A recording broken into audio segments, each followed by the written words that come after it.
Bismillahirrahmanirrahim. Thank you for joining me today in this quick target volume delineation for tonsillar fossa tumor.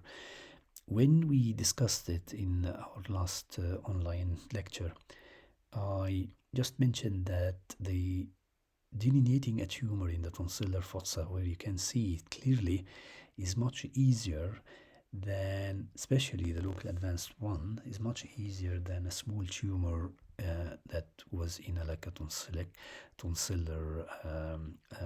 fossa tumor, T1 tumor, or after tonsillectomy, and you need to delineate the tonsillar fossa.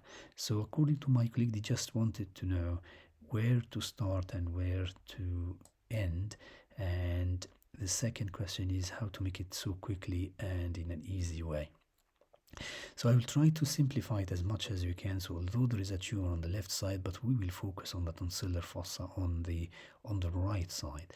And by doing this, we're trying to familiarize yourself with clearly a bit of anatomy in this region. The tonsillar fossa, or the tonsillar region, you can divide it into three components. One is called the anterior pillar, and this is composed of a muscle called the palatoglossus muscles. You cannot see it actually in a CT scan, but we know that it should be on this region here, where it will go down and join the side of the tongue. So the palatoglossus muscle is a muscle that will form the anterior pillar, and it will attach itself to the side of the tongue. And this is one of the pathways of tonsillar tumor spread to the base of the tongue, glossotonsillar sulcus, or even infiltrating the base of the tongue, because the palatoglossus muscle constituting the anterior pillar of the tonsillar fossa region is attaching itself to the side at the base of the tongue. The second point you need to familiarize yourself is the posterior pharyngeus, the palatopharyngeus muscles and posterior pharyngeal wall. The easiest way for me to look at the palatopharyngeus muscles, I look usually at the sagittal view. So you can see the sagittal view, the soft palate, and the uvula, the uvula, or the muscle uvulae, and just at the tip of the muscle uvulae, you'll see, actually it's not the tip, but it's a projection from the sagittal view. You'll see something like as if it's protruding posterior to the uvula, and it is trying to reach the posterior pharyngeal wall. You can see it here clearly in this bit here. Yes, as a start, and then it goes to the posterior pharyngeal wall and attach itself there. So if you put your cursor in there and then go to the axial view, so you know that this is the palatopharyngeus muscles, which will need to be covered properly within the tonsillar fossa. The palatopharyngeus muscle attach itself down to the thyroid cartilage. So you can imagine it's a bit of a long muscle, and it attaches itself also to one of the muscle coming from the styloid process going downwards. So the palatopharyngeus will join a muscle called the stylopharyngeus muscle and attach itself to the posterior part of the thyroid cartilage. So this is all what you have to be aware of. The palatoglossus muscle causing or constituting the anterior pillar, and the palatopharyngeus muscle constituting the posterior pillar. This is number one. Number two, you go to the coronal view and just go to the level where you can see the base of the nasopharynx. So we know that this is sphenoid sinus. This would be the nasopharynx, and at the floor of the nasopharynx, not the base, sorry, the floor of the nasopharynx, you'll see the soft palate. So if you put your cursor at this level here, so you know that this is the start of the tonsillar fossa region, and you can see here the base of the tongue. So you can see that the anterior pillar is going as if it's attaching itself to the base of the tongue from the coronal point, from the coronal view.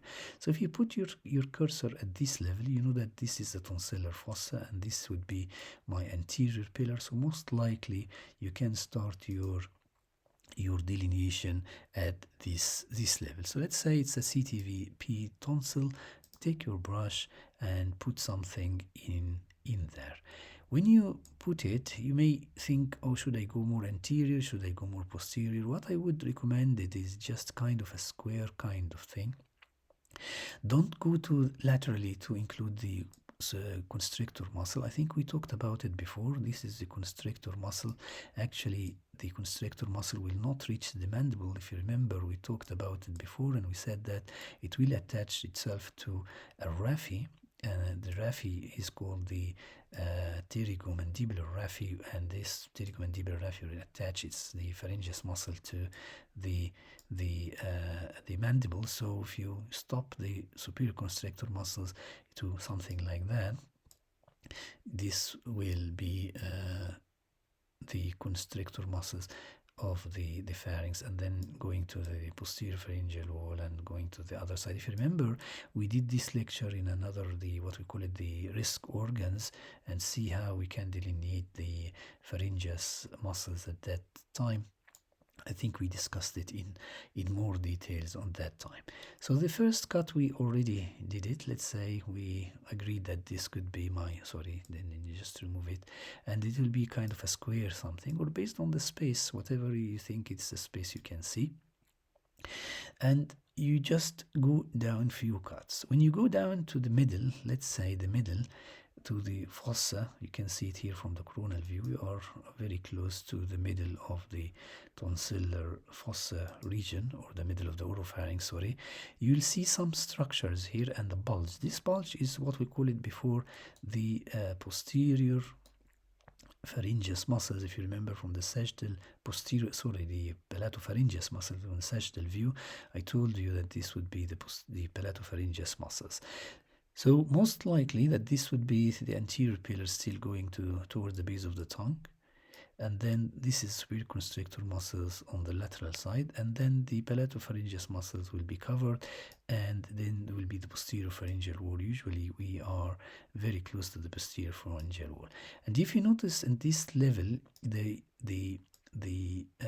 tonsillar fossa, as if it's a bit oblique going to the side of the base of the tongue, and this will happen in lower cuts. So if you go more lower cuts, but before going to lower cuts, please make sure that you are taking the posterior pharyngeal wall properly. So, and this is best seen in the sagittal view, where you can see if you are covering the tonsillar fossa properly, or you may need a bit of extension more posteriorly if this would be the case. Like in case in here, for example, there is an area where I didn't include it, and I will take it. Okay, and then you go down. When you go more down, you will see that the base of the tongue is now encroaching, and this is what we call it the glossotonsillar sulcus. So the glossotonsillar sulcus, by definition, is the junction between the palatine tonsil, when it comes, with what we call it the lingual tonsil. So the lingual tonsil are the tonsillar part of the Valdeir ring, if you want to remember it. The tonsil, the base of the tongue has what we call it the lingual tonsil, and the palatine region has what we call it the palatine tonsil. At the junction where the lingual tonsil join the palatine tonsil, this will be the glossotonsillar sulcus, and the glossotonsillar sulcus is easily infiltrated by the tumor. As you can see on the left side here, it's infiltrating the part of the base of the tongue just by infiltrating the glossotonsillar sulcus.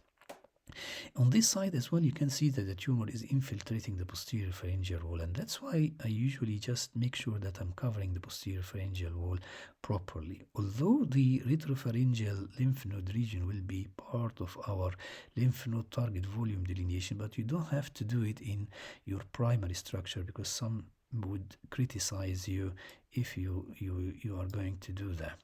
And then when I go down more and more down, I really don't know where to stop. So should I stop at this level, or should I stop at a lower level? It's very difficult to know. But if we know that the anatomy is saying that the tonsil will end up at the base of the tongue, it will end up at a region, what we call it the glossoepiglottic fold.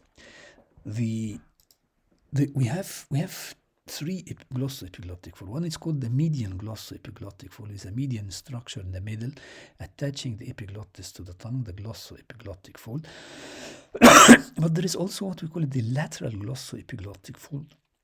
and the right and left mean glossoepiglottic folds. I usually end my target volume delineation around this glossoepiglottic fold, and if I do that, I'm happy that I'm covering more than enough from the from the tonsillar fossa region. And then before I interpolate, I just go back and look if I need to do something different or is something that I need to change. If I'm happy, for example, here there is something toward the ear, so maybe if I did an extra structure on this region, this may improve the interpolation a bit, and then I just interpolate my structure, and that's it. Then this would be it. The tumor, you can see the tumor going down to the voice box. So this is tumor. This most likely is going through the palatopharyngeus muscle, and that's why if you extend your structure more than that, I wouldn't say it's wrong. But for an early stage tonsil, you don't have to do that. And if you interpolate, then you can look at it in the coronal view and you'll see it's nicely looking. And if you need to extend a bit of more tissue or like taking extra bits here, for example, this region here where for example, the palatoglossus muscle is not, the palatopharyngeus muscle not very well covered, you just a bit of tuning, let's say. But at the end of the day, this is a nice looking tonsillar fossa target volume delineation, and I think we started at a reasonable, maybe I'm more anterior in here. If you want to remove it and be at the level of the palatoglossus muscle, that should be more than enough. How did I know that this is the palatoglossus muscle? Because if you again put it in the coronal view, you will see that it is the start of the fascial arch. So where you start of the fascial arch is going to be. So this is a simpler method of target volume delineation of the oropharyngeal region. I hope you like it, and I hope it will be useful for you in your daily practice. Please, if you have any question, just put it in your comment. If you think there is something that I'm doing it in different way or you're doing it in a different way, just let me know. And as I said, the trimming is not a bad thing. You just look at it carefully at the end and just save your structure, and that's it. Thank you. Maybe later on we can do another quick method of target volume delineation to make it simpler for you. Thank you.